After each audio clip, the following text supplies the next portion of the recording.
lei de Jesus Cristo.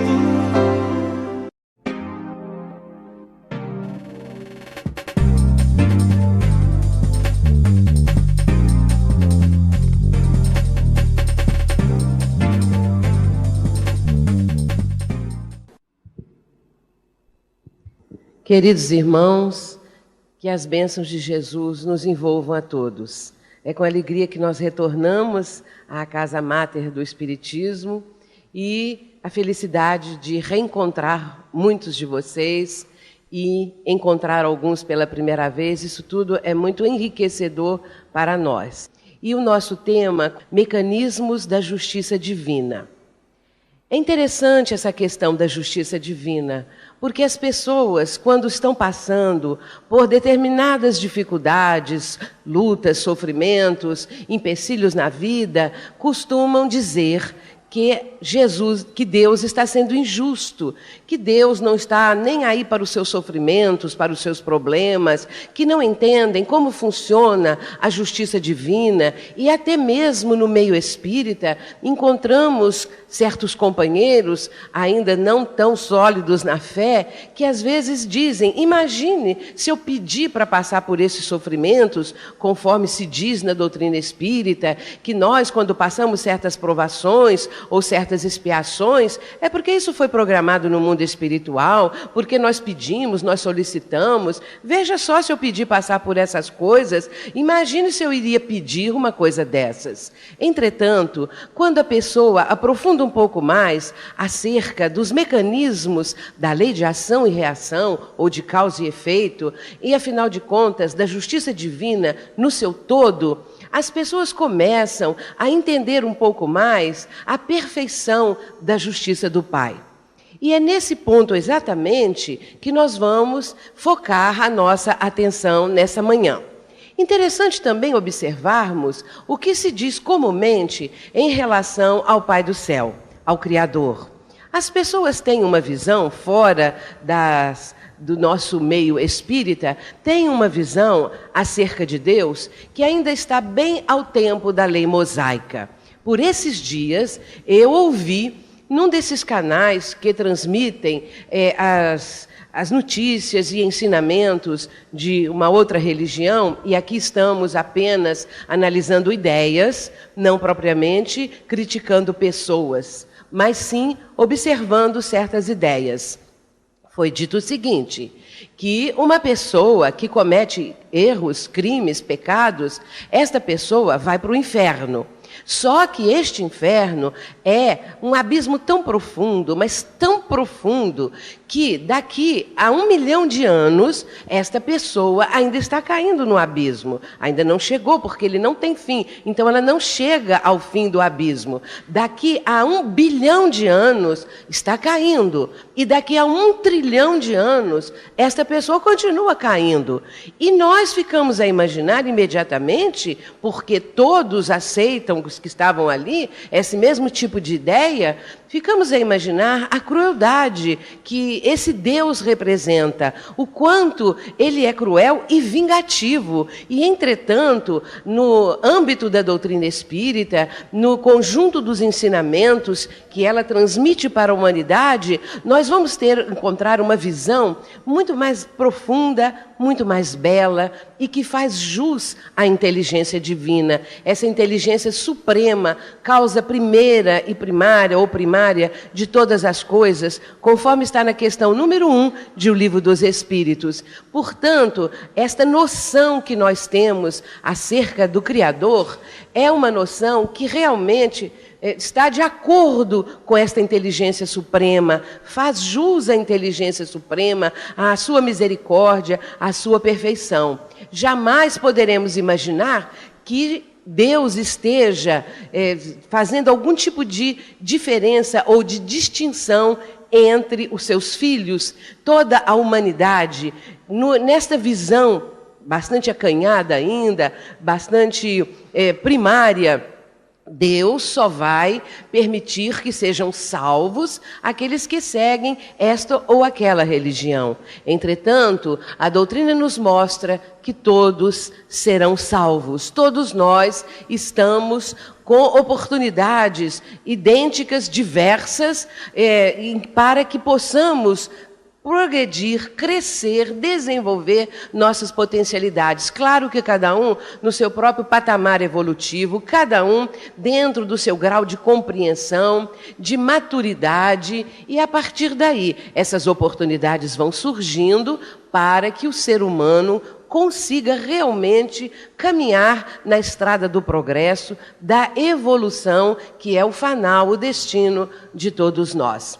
E nessa questão da justiça divina, existe numa obra espírita um caso que aborda em profundidade e que nos esclarece muito com relação a esses mecanismos. Como funciona a justiça divina? Como essa questão da lei de causa e efeito, afinal de contas, o Espírito pede para passar por determinada aprovação ou expiação, ou isso é obrigatório, isso é imposto? Como funciona esses detalhes, essas questões todas?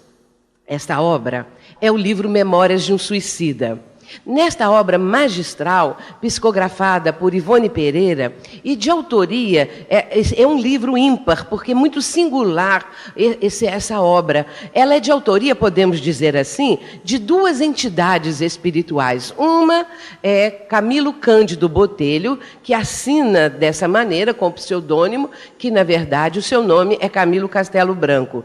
E Leon Denis, que depois da obra ter sido psicografada, quase 20 anos depois, que Ivone Pereira considerou o livro muito avançado para a época, resolveu colocá-lo numa gaveta e esperar o tempo, esperar o momento que fosse mais indicado para o lançamento da obra. Nesse caso, quando chegou o momento, Leon Denis, esse vulto extraordinário da doutrina espírita, do nosso movimento espírita, Leon Denis vai fazer uma revisão da obra. E podemos imaginar o quanto ele trabalhou nessa obra, porque em muitos momentos nós encontramos aquele mesmo tipo de descrição poética, como é própria de Leon Denis em todas as suas obras.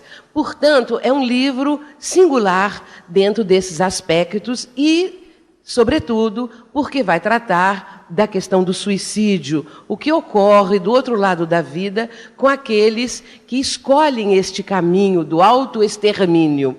E dentre os casos que são relatados no livro Memórias de um Suicida, um deles se destaca. E eu quero dizer aos irmãos que este caso, que nós vamos fazer aqui uma breve síntese, sempre me impressionou muito. Eu considero um caso riquíssimo de aprendizado para que nós tenhamos uma noção de como a lei de ação e reação se apresenta e como a própria criatura, sentindo isso dentro dela, sentindo isso no seu próprio mundo íntimo, vai fazer com que esta lei venha a se expressar na sua própria vivência futura. É o caso de Mário Sobral, um suicida também. E esse caso de Mário Sobral, ele é relatado no livro de uma forma também, assim, muito detalhada em relação aos demais, porque nós vamos encontrar ali, desde o momento em que Mário está no Vale dos Suicidas, até o seu processo reencarnatório, e 40 anos depois, o resultado disso tudo. Mário Sobral, no Vale dos Suicidas, fazia parte de um grupo que se aproximou por atração vibratória, espíritos todos eles suicidas, e que em determinado local dessa região se aproximaram uns dos outros e começaram num convívio que iria se desdobrar por toda a obra. E Mário Sobral, então, se apresentava como um dos mais sofridos, um dos mais desesperados, apresentando a sua situação de uma forma muito constante, repetindo o seu caso e exteriorizando o seu desespero, também o seu arrependimento. E ficaram durante muito tempo nessa região do Vale dos Suicidas, até que, certo momento, uma caravana de espíritos luminosos que estavam vindo de uma colônia espiritual denominada Legião dos Servos de Maria. Esta caravana, que frequentemente visitava o Vale dos Suicidas para resgatar aqueles que já estavam em condições de serem retirados dali.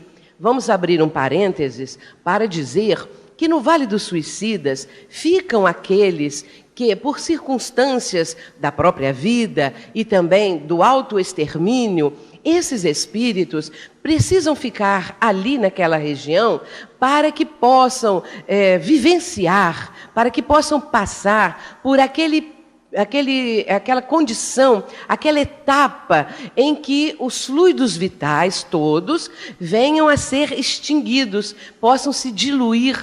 E Ivone, aliás, o autor, Camilo Cândido Botelho, usa uma expressão: eles vão se desanimalizando. Aqueles fluidos animais que ainda faziam parte do perispírito desses espíritos precisam ser diluídos, precisam se extinguir para que então eles possam ser recolhidos. Claro que cada caso com suas agravantes e suas atenuantes. Muito bem, então, nesta época, a caravana da colônia da Legião dos Servos de Maria veio se aproximando exatamente do local onde estava esse grupo de espíritos, do qual fazia parte o autor espiritual do livro e também Mário Sobral, entre tantos outros. E eles ficaram muito surpresos, porque aquele foi o momento em que teriam a condição de serem retirados daquela zona, que é uma zona de muito sofrimento, uma região onde as vibrações são muito densas, muito difíceis de uma vivência ali naquele local, e eles ficaram felizes, porque foram sendo levados em veículos próprios do mundo espiritual para a colônia da Legião dos Servos de Maria. Chegando lá, eles foram encaminhados para o Hospital Maria de Nazaré. A surpresa deles foi muito grande, por constatarem que havia ali um hospital e com uma situação muito benéfica para todos eles, porque o atendimento foi o melhor possível e todos eles começaram a ser envolvidos pelas vibrações de amor, pelas vibrações de carinho, de compaixão, por todos aqueles que eram os enfermeiros, os médicos que faziam os atendimentos. Foram distribuídos em grupos de 10 para as enfermarias. E Mário Sobral veio a fazer parte da enfermaria na qual estava também o autor do livro, que seria mais tarde o autor do livro. E ali eles receberam todo o atendimento que necessitavam, inclusive tratamento no corpo fluídico, porque conforme o tipo de suicídio, o perispírito apresenta a situação que foi aquela escolhida pela pessoa para dar fim à própria vida. E, nesse caso, os que se enforcaram, como Mário Sobral, apresentavam na região do pescoço, dificuldades respiratórias também, outros que deram tiro na cabeça, no coração. Então, eles apresentavam aqueles quadros próprios do momento em que consumaram esse ato final. E essa visão era muito terrível e impressionante para todos eles, porque uns viam os dos outros. Mas ali, no Hospital Maria de Nazaré, eles começaram a ser tratados de uma forma muito intensa, muito profunda, nesse trabalho que foi realizado, cirurgias fluídicas no próprio perispírito. Ao anoitecer, eles estavam nos leitos muito alvos, um local muito claro, muito bonito, e, anoitecendo, eles adormeceram. Depois de receberem todo esse tratamento e também um caldo, vamos dizer assim, que lhes foi apresentado, que até André Luiz denomina de caldo reconfortante. Então, eles foram medicados, tratados e adormeceram. Na manhã seguinte, acordaram e o primeiro a falar alguma coisa foi Mário Sobral. Mário Sobral começou a falar a respeito do próprio caso. Só que dessa vez ele começou diferente. Ele começou a dizer para os demais que estavam na enfermaria: a minha mãe era uma mulher analfabeta, semi-analfabeta. A minha mãe não tinha cursos, não tinha nenhum tipo de conhecimento mais aprofundado. Entretanto, a minha mãe era a mulher mais sábia que eu já conheci. Porque eu, e aí ele começa a contar a sua história, fui estudante da Universidade de Coimbra. E segundo o relato do autor espiritual da obra, Mário, nos tempos dele, em que ele cursou a Universidade de Coimbra, ele era um homem sedutor, com uma aparência muito boa, cabelos revoltos negros, grandes olhos negros. Então, Mário tinha uma aparência sedutora, era uma criatura que se distinguia dos demais na própria universidade. Só que Mário, desde cedo, se dedicou à boemia. Participava das rodas boêmias de Coimbra e ali ele fez uma coisa constante da sua vida, essa presença nessas rodas boêmias. E ele poderia ter saído muito bem da Universidade de Coimbra, ter saído um sábio, se não se tivesse transformado num boêmio. E Mário Sobral, saindo da universidade, nos anos subsequentes, quando ele começou o seu trabalho profissional e continuou nas rodas da boemia, Mário casou-se. Casou-se com uma mulher nobre, muito digna, e com ela ele teve 3 filhos. Entretanto, nessa frequência na boemia, Mário Sobral, certa vez, conheceu uma mulher. Uma mulher muito sedutora também. Uma mulher que depois, ele mesmo estava dizendo, ele viu que ela era pérfida, era uma mulher muito malvada e, sobretudo, também fingida. Uma pessoa que fingia ser de uma forma, no entanto, era de outra completamente diferente. Mário ficou tão apaixonado e enlouquecido por essa mulher que largou a esposa e os filhinhos pequenos e foi viver com a mulher chamada Eulina. Porém, Eulina estava de olho no dinheiro de Mário. Ela queria tirar dele todo o proveito que pudesse. E juntos viveram um certo período. No momento em que ela conseguiu tirar tudo o que Mário poderia lhe dar, em matéria de bens, em matéria de conforto, ela abandonou Mário e foi viver com outro homem, que até no livro se diz que era um brasileiro. Então, o tal do brasileiro ficou com Eulina e Mário ficou desesperado. Nessa sequência de acontecimentos, Mário começou a sentir na sua paixão, começou a sentir um desespero muito grande, uma saudade muito grande de Eulina, que tinha ido para longe, e começou a ter a ideia de ir à casa dela para pedir-lhe que voltasse, que reatassem aqueles laços de convívio, de convivência, que ela voltasse para ele. E esta era a ideia de Mário, que ficou cultivando isto, que ficou acalentando essa ideia, até que um dia ele resolveu realmente realizar o que estava premeditando. Ele vai à casa de Eulina, naturalmente, no momento em que o homem não estava presente. Ele vai lá. E ela o recebeu. E Mário começa, então, a pedir à mulher que voltasse para ele, que o perdoasse, que ele queria que continuassem juntos, que ele não sabia viver sem ela. E ele começou a implorar mesmo. Só que Eulina começou a zombar de Mário, começou a rir da sua dor, do seu sofrimento, das palavras que ele falava, e Eulina foi zombando cada vez mais, até que em determinado momento, Mário, que estava ficando desesperado, começou a ficar irritado também com as zombarias da mulher, e isso foi num crescendo tal, que de repente ele começa a esbofeteá-la. E ela cai ao chão. Quando ela cai, ele começa a dar pontapés em Eulina. E a coisa foi de tal ordem, crescendo dentro dele, que ele acaba colocando as mãos no pescoço de Eulina e estrangulando-a. Quando ele viu que ele havia matado a mulher, que ela estava caída ao chão, completamente inerte e que estava morta, quando ele constatou isso, ele foi tomado de desespero.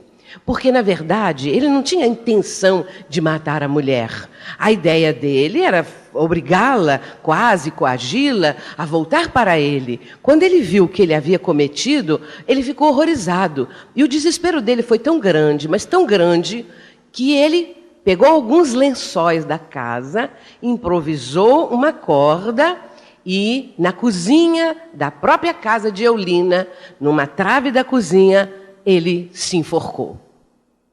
Então, Mário cometeu o crime e depois se enforcou. Assim, ele chegou no Vale dos Suicidas. Então, nesse instante em que, depois de resgatados, ao amanhecer do dia, ele estava rememorando aqueles acontecimentos todos, ele vai falar sobre a mãe, conforme mencionamos há pouco, que a mãe era uma mulher especial, era semi-analfabeta, porém tinha mais sabedoria do que qualquer um dos mestres que ele teve na Universidade de Coimbra. E o interessante é que quando Mário cursava a universidade, ele próprio disse que se tornou pedante, se tornou muito vaidoso, achava que ali estava toda a sabedoria da terra, que aqueles mestres eram os mais sábios e que ele também estava se transformando numa pessoa de muito conhecimento, de muita sabedoria, se encheu de vaidade, de orgulho da condição que ele conseguiu alcançar através do curso que fez. E nessa hora ele vai mencionar isto, que ele havia se transformado nisso tudo, mas que a mãe dele, quando eles eram bem pequenos, ele e os irmãos ouviram dos lábios da mãe ensinamentos muito profundos.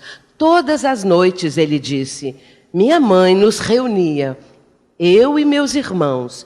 E ela, então, junto das orações que seriam feitas logo em seguida, ela começava a falar acerca de Deus, que nós somos imortais, que todas as pessoas são imortais e que Deus nos criou. E falando das bênçãos divinas, falando da necessidade da pessoa realizar o bem.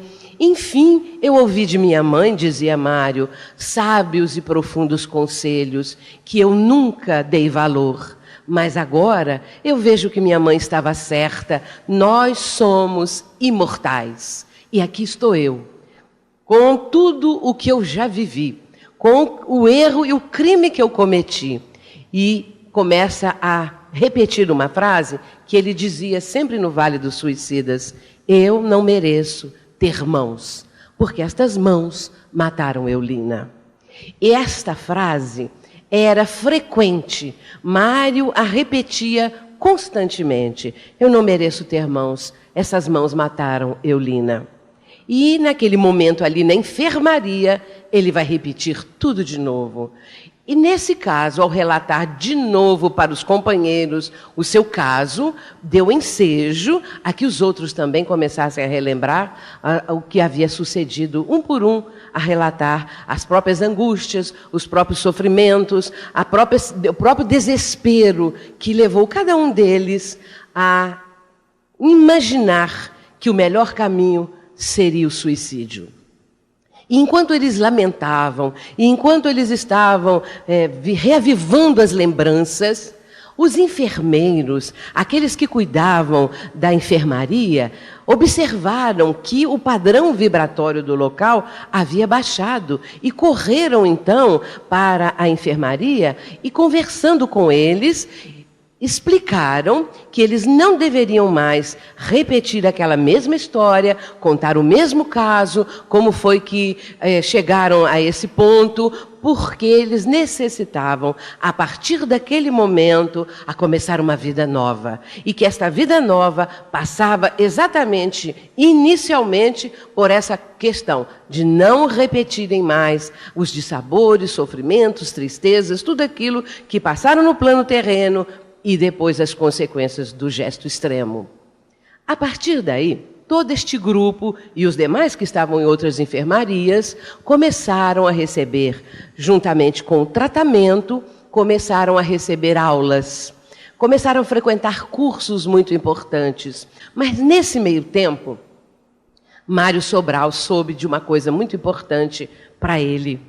Ele soube que aqueles que reencarnam passam pela oportunidade do esquecimento, por uma questão da lei divina. Quem reencarna vai passar por esse véu do esquecimento que vai toldar todas as lembranças do passado. Quando Mário soube disso, ele que continuava a repetir: eu não mereço ter mãos, porque estas mãos mataram Eulina, e sentindo aquele remorso e aquele arrependimento terrível dentro dele, calcinando o seu mundo íntimo, o seu cérebro, a sua mente com aquelas ideias constantes, quando ele soube que isto acontece quando o espírito retorna ao plano terreno, ele começou a querer voltar. Ele começou a imaginar que o melhor para ele era retornar ao plano terreno, porque aí ele iria esquecer aquele momento em que ele deu cabo da vida de Eulina.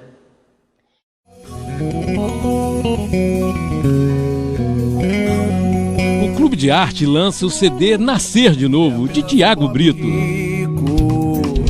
São 11 canções apresentando ritmos variados, enriquecendo a mensagem espírita, transmitida com alegria e otimismo. Tiago é trabalhador da arte espírita, cantor e compositor. Jesus é o ar. Jesus é o ar, pobre, rico e sem barreiras, são algumas das suas canções que estão embalando os corações de todas as idades. Este é mais um presente do Clube de Arte para o seu coração. Vale a pena conferir. Ligue 0 operadora 21 3017 9800 ou acesse clubedearte.org.br. Mas depois vem a surpresa. Clube de Arte, arte espírita a serviço do bem. Tudo aí, a sua joia tão rara, sua roupa importada. Fica tudo aí, você se sente desnudo, pois o amor é tudo que se pode vestir. Faça parte da família Clube de Arte.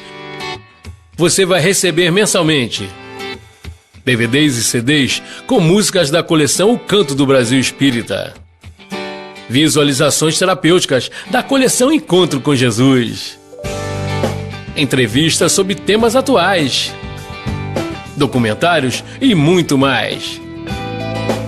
Ligue 0 operadora 21 3017 9800 ou acesse clubedearte.org.br. Clube de Arte, a arte espírita a serviço do bem. E diante disso, ele vai apresentar àquele que era o instrutor espiritual do grupo, o irmão Teócrito, ele vai apresentar a ele o seu pedido. Ele vai fazer esse pedido, que gostaria de retornar e que ele entendia que era necessário que ele voltasse sem mãos.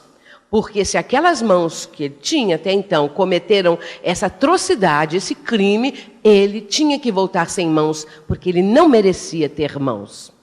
O pedido de Mário, depois de analisado, depois que foi debatido com ele a questão do seu retorno, ele recebeu a permissão para retornar.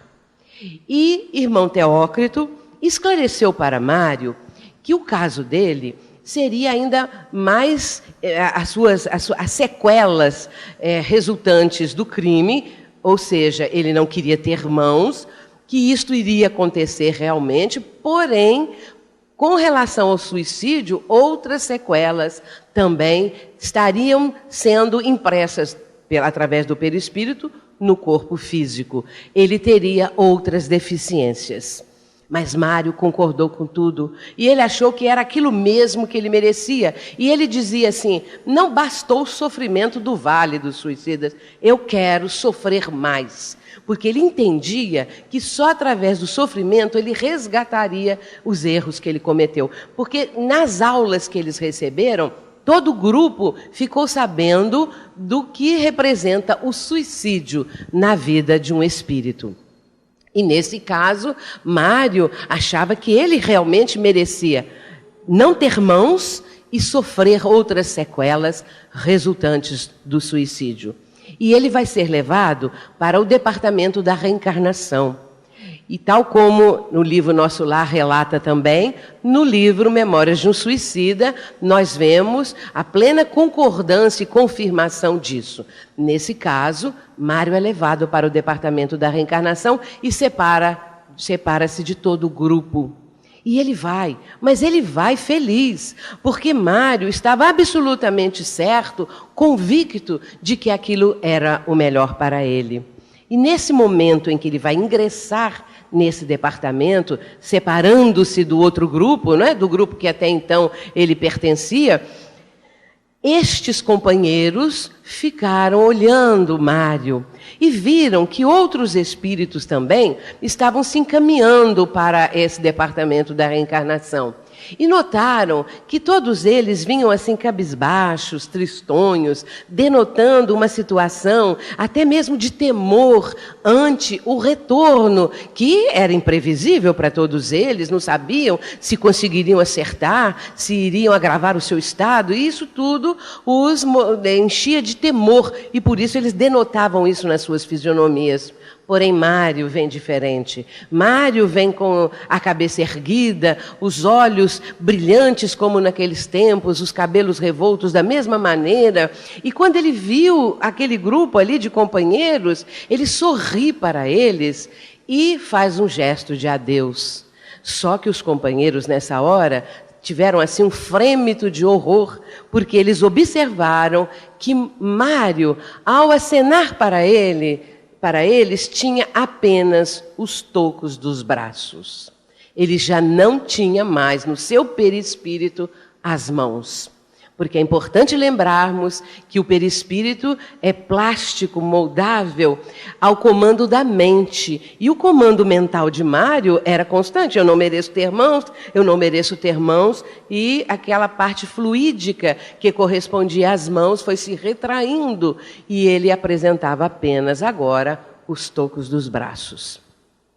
Eles não viram mais Mário Sobral. E o tempo passou, muito tempo. 40 anos depois, alguns do grupo ainda continuavam na colônia da Legião dos Servos de Maria. E entre eles, o autor do livro. E ele conta que, por esta época, depois de 40 anos, ele fez um trabalho, porque ele já estava trabalhando na crosta terrena, ele já vinha muitas vezes para o plano físico, colaborando, trabalhando para o seu próprio crescimento espiritual. E, certa vez, foi convidado pelo instrutor espiritual que o acompanhava nessas incursões de trabalho, foi convidado a visitar Mário Sobral. O instrutor disse para ele assim, se ele gostaria de ir até o local onde residia Mário, se ele gostaria de ver como estava o companheiro. Imediatamente ele disse que sim, porque naqueles anos todos, ele e os outros se lembravam o que foi feito de Mário Sobral, como ele estará, qual é a situação dele, mas eles nunca tinham notícia, e ele vai. E quando ele vai, ele vê o quê? Um casebre, um lugar, assim, uma favela, e aquele casebrezinho de zinco, não é? Com telhado de zinco, de madeira, uma coisa assim muito pobre mesmo. E uma região também, ali, tudo em volta, mostrava toda essa carência, essa pobreza, essa situação. E ele entra nesse barraco. E quando ele entra, ele vê a seguinte cena. Um homem de 40 anos, sentado ali, com uma dificuldade respiratória muito grande, sem mãos, e denotando essa dificuldade respiratória e várias outras situações sofridas ali no próprio corpo físico. Então, o instrutor espiritual começou a esclarecer para ele que tudo aquilo era resultado do enforcamento, porque o enforcamento havia lesado toda essa região respiratória, como também fazia com que Mário tivesse, assim, o tempo todo, alguns esgares, alguma situação, assim, de um tremor estranho, e tudo isso resultante do que ele havia feito. Mas analisando Mário, e diz ele que a fisionomia era mais ou menos a mesma daquela época. E o instrutor disse para ele: observa esta mulher.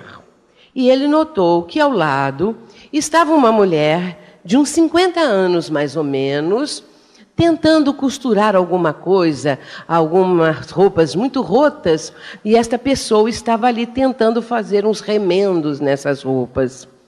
E o instrutor vai contar como Mário renasceu.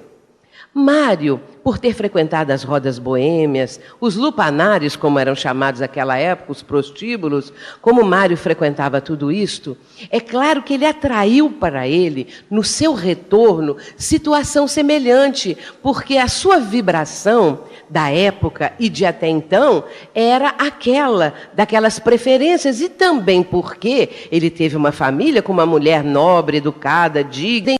Ele desdenhou tudo isto, deixou os filhos, deixou a mulher, deixou o lar para ter uma vida naquelas condições, conforme nós relatamos. Então ele atraiu para si uma situação dessas. E ele nasceu de uma mulher, de uma prostituta, que quando viu a criança sem mãos, ela ficou horrorizada. E também com outras coisas que a criança apresentava, o recém-nascido, ela o abandonou. Mas uma lavadeira que morava perto do barraco desta mulher tomou a criança para cuidar. E interessante que esta lavadeira, esta mulher era espírita e conhecia a terceira revelação. Ficou compadecida da situação da criança e pegou a criança para criar. Esta mulher tinha uma filha com 10 anos de idade, que era a que estava ali do lado de Mário, 40 anos depois. Esta irmã adotiva ficou com a criança, ajudou a mãe a criar, depois a mãe desencarnou, ela continuou a cuidar daquele irmão adotivo. E ali estavam eles naquele momento, ela com 50 anos, ele com 40 anos, e ela continuava a cuidar dele. E Camilo Cândido Botelho observou que ela se levantou, pegou um remédio homeopático, diz lá, e deu uma dose para aquele que fora o Mário. E ele toma a medicação e continua ali com aquelas dificuldades de respiração e tudo mais. E Camilo, vendo aquela situação, começou a imaginar que ele ali era uma ruína, que aquela situação era uma coisa absurda, o que ele estava vendo ali naquele instante. Ele ficou tão confrangido vendo aquele quadro, que ele começou com pensamentos negativos, como era possível aquela situação. Aí o instrutor chamou a atenção dele e disse: isso que você pensa que é escombros aí, que você está vendo, que são escombros, na verdade é a redenção desse espírito, é o resgate daquele companheiro do passado, porque ele está muito bem, ele está vencendo. E aí disse o seguinte: não se esqueça que ele é pupilo do irmão Teócrito, ele está ligado ao Hospital Maria de Nazaré, e todos aqueles que são atendidos nesse hospital, na colônia dos servos de Maria, quando retornam, recebem todo o amparo, toda a proteção espiritual. E ali estava Mário, com toda aquela proteção também do Hospital Maria de Nazaré, do irmão Teócrito, daqueles espíritos. E o próprio instrutor espiritual disse para Camilo: eu também venho aqui para ajudá-lo, para transmitir-lhe energias, forças. Ele estava sob o amparo, porque estava indo muito bem. E quando o espírito está vencendo, recebe a ajuda, o amparo, porque merece realmente. E nisso, o instrutor espiritual disse para ele: veja essa mulher, veja se você percebe quem é esta mulher. E ele fica olhando, fica tentando captar as vibrações da criatura, mas ele não conseguiu entender quem era a mulher.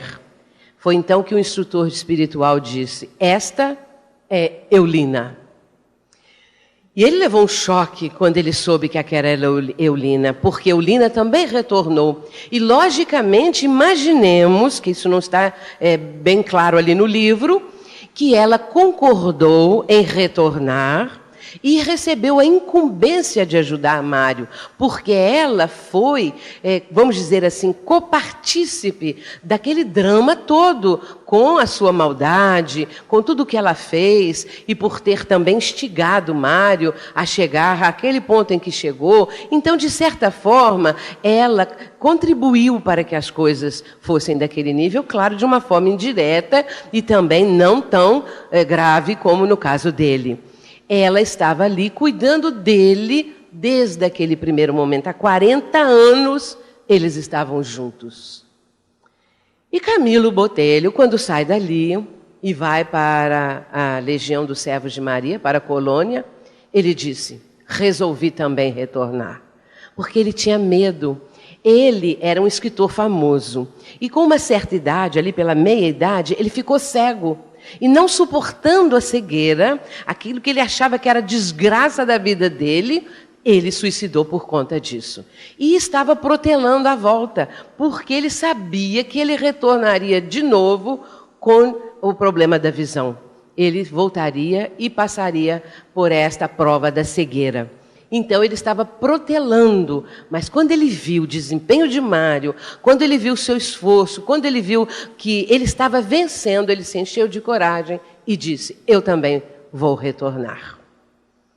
Muito bem, meus irmãos, nesse caso tão rico, tão belo e tão repleto de ensinamentos, que é o de Mário Sobral, nós podemos observar como funciona a lei de ação e reação.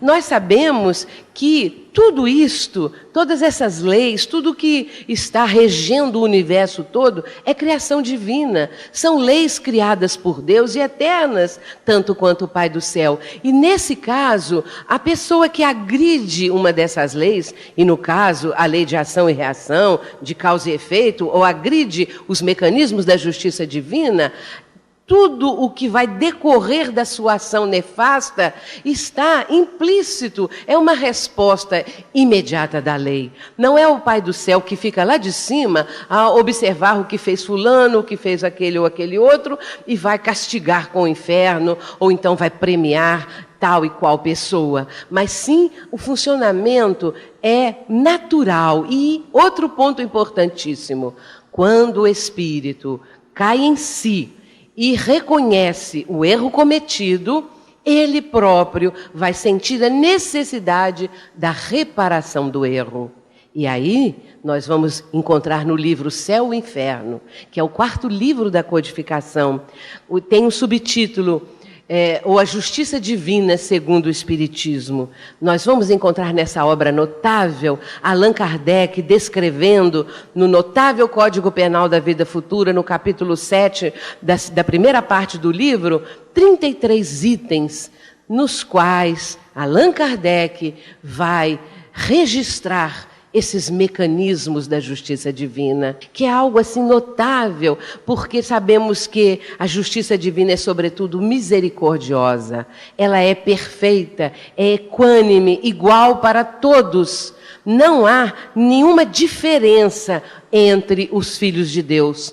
Todos nós estamos incursos nesta lei divina, dentro dessa perfeição. E nesse caso, porque inclusive lembremos-nos que todos somos criados também da mesma forma, simples e ignorantes. Assim o Espírito é criado. E na questão 621 do Livro dos Espíritos, Allan Kardec vai perguntar: onde está escrita a lei de Deus? E os Espíritos respondem: na consciência. Acho esta pergunta e esta resposta uma das coisas mais importantes dessa obra toda. A lei divina está, vamos dizer assim, impressa, entre aspas, na nossa consciência. E nesse caso, se nós formos consultar a Gênese, no capítulo 6, item 19, nós vamos encontrar ali um pequeno trecho no qual o Espírito Galileu, através de Camille Flammarion, vai falar acerca da criação do Espírito. É o único momento de toda a codificação que nós temos uma explicação um pouquinho mais clara. E nesse momento, ali registra o seguinte, que o Espírito só vai ser individualizado após haver passado pela série divinamente fatal dos seres inferiores. E nesse instante ele vai receber, juntamente com a consciência de si mesmo, o livre-arbítrio. E sabemos, e na sequência, na parte final da frase, ele diz o seguinte, que unicamente a datar desta época, dessa individualização, é que o Senhor lhe imprime na fronte o seu tipo augusto e o Espírito toma o seu lugar no seio das humanidades.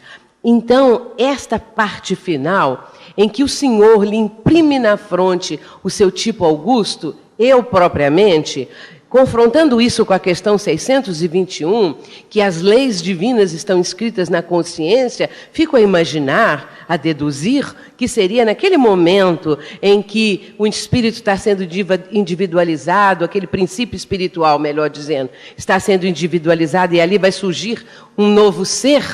Ele recebe do Pai do Céu, com todos os seus atributos, a lei divina impressa na sua consciência. Então, este Espírito, após então receber do Pai do Céu esse sinete divino, ele vai começar a sua escalada evolutiva. E a partir daí, na sua primeira encarnação e nas outras subsequentes, ele vai, como diz André Luiz, a partir daí se acende a luz da memória no pedestal do automatismo. Está lá no livro Evolução em 2 Mundos, no capítulo 10. Então, nesse caso, a memória começa, então, vamos dizer, a despertar o grande arquivo da memória. As primeiras experiências que vão sendo arquivadas. E este espírito, aí Kardec, em o livro Céu e Inferno, vai dizer, quanto mais primitivo é o espírito, mais ele está submetido às coisas da matéria, porque ele ainda não alcançou aquela condição de espiritualização, a própria espiritualização. E muito bem, então nesse caso, à medida em que o espírito vai caminhando, vai progredindo, vai adquirindo experiências, avançando intelectualmente, depois moralmente, que é o que demora mais, a parte moral, e nós vemos isso no nosso planeta, isso está muito claro, a humanidade avançou intelectualmente e a parte moral ainda deixa muito a desejar. O progresso não acompanhou, né? O progresso moral não acompanhou com o progresso intelectual. Intelectualmente a humanidade avança e moralmente ainda está com uma certa distância. Nesse caso, esse espírito, aos poucos, vai conseguindo, na sua trajetória, amealhar conhecimentos. E a partir daí, tudo que ele realiza está inserido nessas leis, está bem dentro do desenvolvimento prático das leis. E elas são automáticas. Quando a pessoa agride a lei, a resposta virá. Não no momento imediato, ou até pode ser, ou talvez mais adiante, ou em outra etapa reencarnatória. Nós estamos vendo como a humanidade tem agredido as leis divinas, agredindo as leis da natureza. E a resposta da natureza não se fez esperar. Está aí, nós todos estamos sentindo todas as dificuldades que essas agressões às leis da natureza estão trazendo para nós. Nós estamos vivendo isto. É assim, meus irmãos, que os mecanismos da justiça divina estão acontecendo nas nossas vidas, na vida de toda a humanidade. Individualmente, cada um de nós sente isto. E coletivamente, nós vamos entendendo como funciona essa perfeita mecânica da justiça divina. E no caso de Mário Sobral, nós vimos que ele próprio, com a noção do crime cometido, o remorso e o arrependimento foram imediatos. Porque ao ver o que ele havia cometido, ao constatar o crime, ele foi tomado de tal pavor que suicidou. Nesse caso aí, Allan Kardec vai falar, nesse Código Penal que mencionamos há pouco, ele vai falar, logo nos primeiros itens, que nós só somos infelizes porque somos imperfeitos. Toda imperfeição é causa de infelicidade. E à medida que o ser humano vai vencendo, ou o espírito vai vencendo as suas imperfeições, ele se aproxima um pouco mais da felicidade. E ele vai dizer, logo no primeiro item, que o espírito sofre, o espírito encontra no mundo espiritual o resultado de tudo que ele fez na terra. E daí nós podemos nos lembrar das afirmações do Mestre. A cada um segundo as suas obras. E aquela outra passagem que está em Mateus 5, versículos 29 e 30, quando Jesus diz assim: ai do mundo por causa dos escândalos. Se a vossa mão, ou vosso pé, o vosso olho for objeto de escândalo, arrancai-a. Arrancai a mão, arrancai o olho, arrancai o pé, o que for. É preferível entrar na vida sem uma das mãos, ou sem as mãos, do que elas serem objeto de escândalo e ser mandada a pessoa para o fogo do inferno. E é exatamente isso que nós vemos no caso relatado de Mário Sobral. O escândalo, o crime cometido, e é preferível voltar, entrar na vida sem as mãos, do que elas novamente serem causa de escândalo, cometerem outros crimes, porque é preferível que nós tenhamos as dificuldades decorrentes dos nossos atos, as limitações, as deficiências, do que incorrermos novamente nos mesmos crimes, nos mesmos erros. A cada um segundo as suas obras. Esta é a mensagem do Mestre. E nós vemos isso em nossa vida, vemos isso na humanidade toda. Nossas obras estão falando através da nossa vivência atual.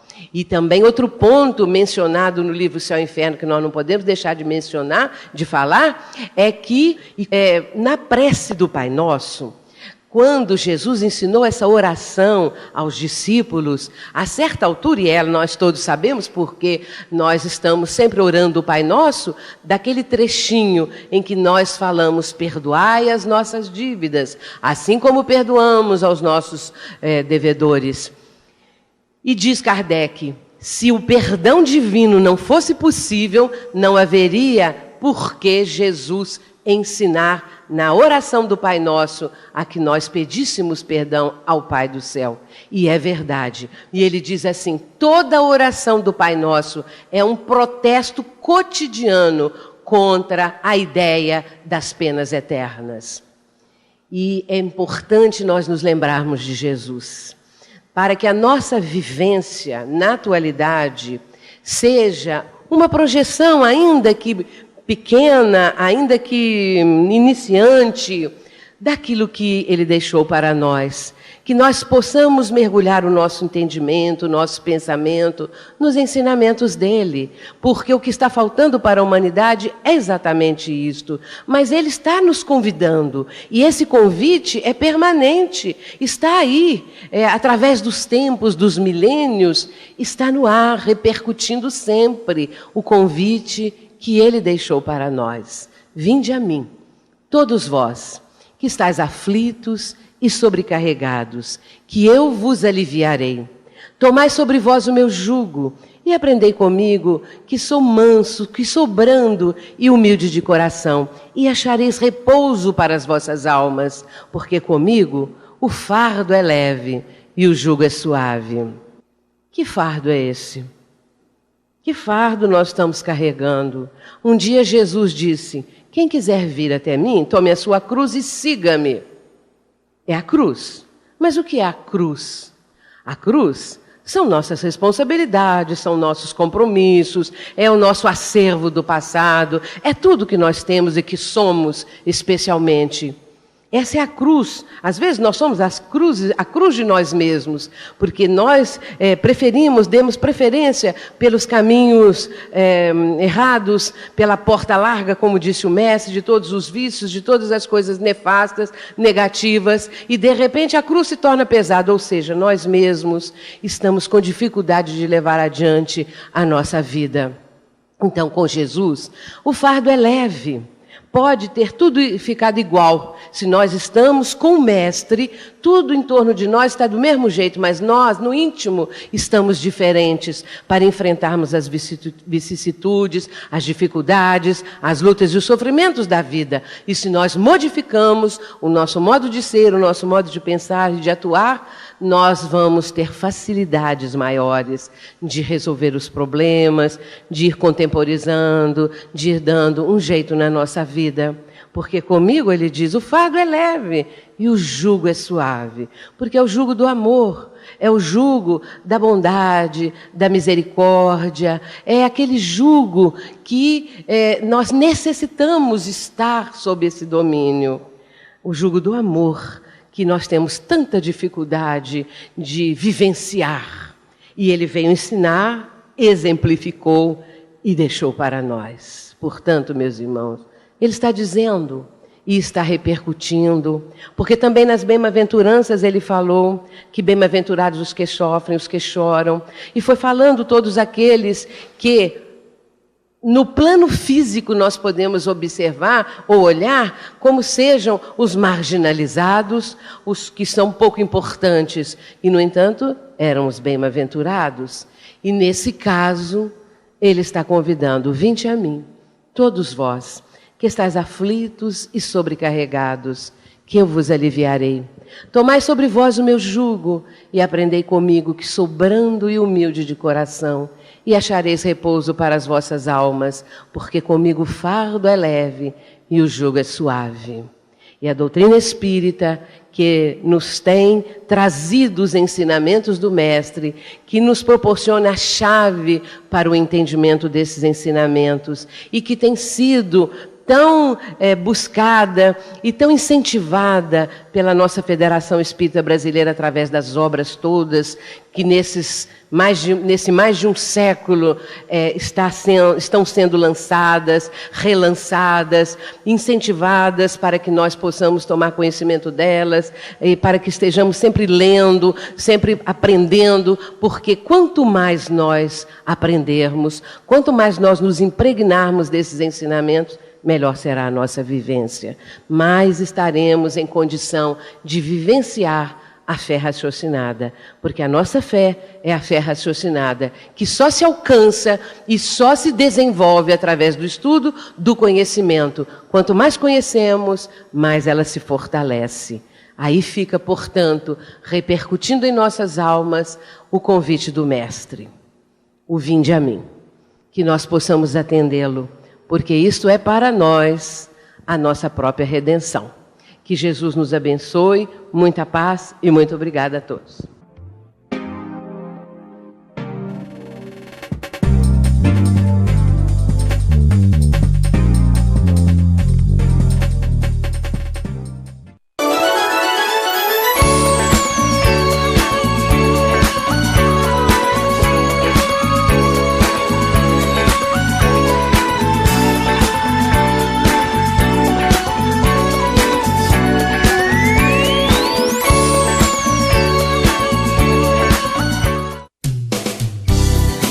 Clube de Arte, em parceria com a editora Novo Ser, lança o livro Vivências com Jesus, de Yasmin Madeira.